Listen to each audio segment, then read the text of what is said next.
In Congress, July 4, 1776, the unanimous declaration of the 13 United States of America. When in the course of human events, it becomes necessary for one people to dissolve the political bands which have connected them with another, and to assume among the powers of the earth the separate and equal station to which the laws of nature and of nature's God entitle them, a decent respect to the opinions of mankind requires that they should declare the causes which impel them to the separation.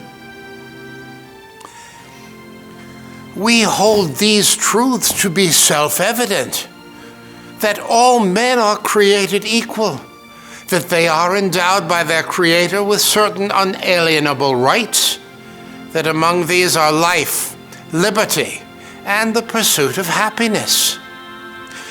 That to secure these rights, governments are instituted among men, deriving their just powers from the consent of the governed. That whenever any form of government becomes destructive of these ends, it is the right of the people to alter or to abolish it, and to institute a new government, laying its foundation on such principles and organizing its powers in such form as to them shall seem most likely to affect their safety and happiness. Prudence indeed will dictate that governments long established should not be changed for light and transient causes, and accordingly, all experience hath shown that mankind are more disposed to suffer, while evils are sufferable, than to right themselves by abolishing the forms to which they are accustomed. But when a long train of abuses and usurpations, pursuing invariably the same object, evinces a design to reduce them under absolute despotism, it is their right, it is their duty to throw off such governments and to provide new guards for their future security. Such has been the patient sufferance of these colonies, and such is now the necessity which constrains them to alter their former systems of government. The history of the present King of Great Britain is a history of repeated injuries and usurpations, all having in direct object the establishment of an absolute tyranny over these states. To prove this, let facts be submitted to a candid world. He has refused his assent to laws the most wholesome and necessary for the public good. He has forbidden his governors to pass laws of immediate and pressing importance unless suspended in their operation till his assent should be obtained. And when so suspended, he has utterly neglected to attend to them. He has refused to pass other laws for the accommodation of large districts of people, unless those people would relinquish the right of representation in the legislature, a right inestimable to them and formidable to tyrants only.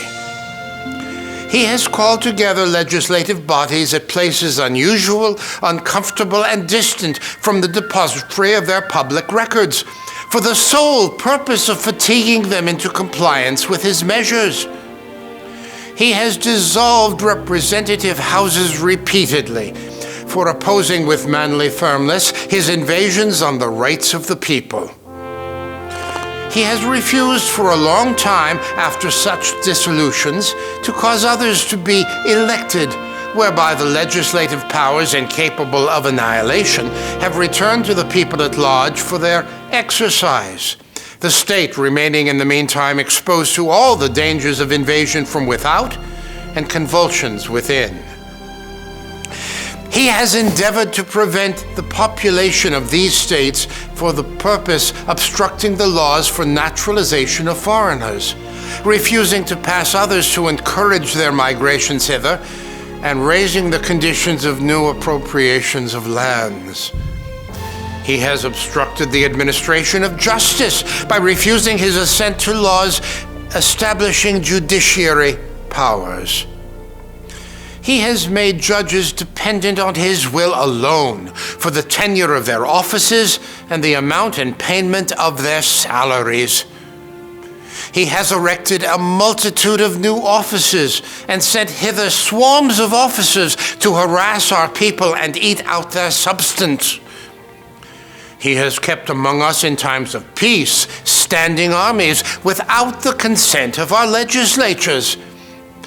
He has affected to render the military independent of and superior to civil power. He has combined with others to subject us to a jurisdiction foreign to our Constitution and unacknowledged by our laws, giving his assent to their acts of pretended legislation. For quartering large bodies of armed troops among us, for protecting them by a mock trial from punishment for any murders which they should commit on the inhabitants of these states, for cutting off our trade with all parts of the world, for imposing taxes on us without our consent, for depriving us in many cases of the benefits of trial by jury, for transporting us beyond seas to be tried for pretended offenses, for abolishing the free system of English laws in a neighboring province, establishing therein an arbitrary government, and enlarging its boundaries so as to render it at once an example and fit instrument for introducing the same absolute rule into these colonies, for taking away our charters, abolishing our most valuable laws, and altering fundamentally the forms of our government, for suspending our own legislatures and declaring themselves invested with power to legislate for us in all cases whatsoever. He has abdicated government here by declaring us out of his protection and waging war against us. He has plundered our seas, ravaged our coasts, burned our towns, and destroyed the lives of our people. He is at this time transporting large armies of foreign mercenaries to complete the works of death, desolation, and tyranny already begun with circumstances of cruelty and perfidy scarcely paralleled in the most barbarous ages and totally unworthy the head of a civilized nation. He has constrained our fellow citizens taken captive on the high seas to bear arms against their country, to become the executioners of their friends and brethren, or to fall themselves by their hands. He has excited domestic insurrection among us and has endeavored to bring on the inhabitants of our frontiers, the merciless Indian savages, whose known rule of warfare is an undistinguished destruction of all ages, sexes, and conditions. In every stage of these oppressions, we have petitioned for redress in the most humble terms. Our repeated petitions have been answered only by repeated injury. A prince whose character is thus marked by every act which may define a tyrant is unfit to be the ruler of a free people. Nor have we been wanting in our attentions to the British brethren. We have warned them from time to time of attempts by their legislature to extend an unwarrantable jurisdiction over us. We have reminded them of the circumstances of our emigration and settlement here. We have appealed to their native justice and magnanimity, and we have conjured them by the ties of our common kindred to disavow these usurpations, which would inevitably interrupt our connections and correspondence. They too have been deaf to the voice of justice and of consanguinity. We must therefore acquiesce in the necessity which denounces our separation and hold them, as we hold the rest of mankind, enemies in war, in peace, friends.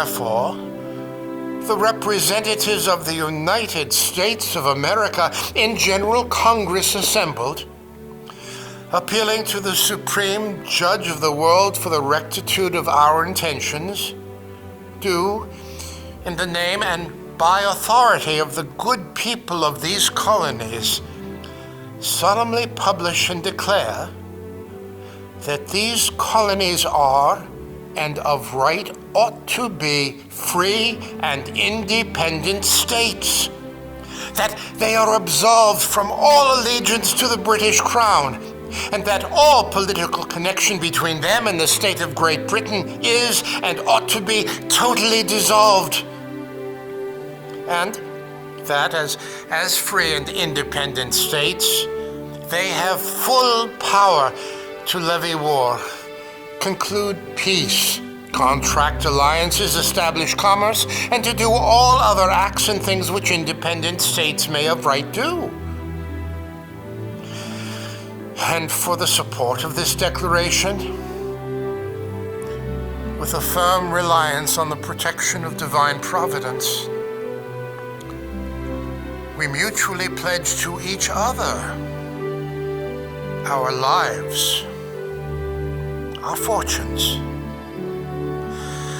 and our sacred honor.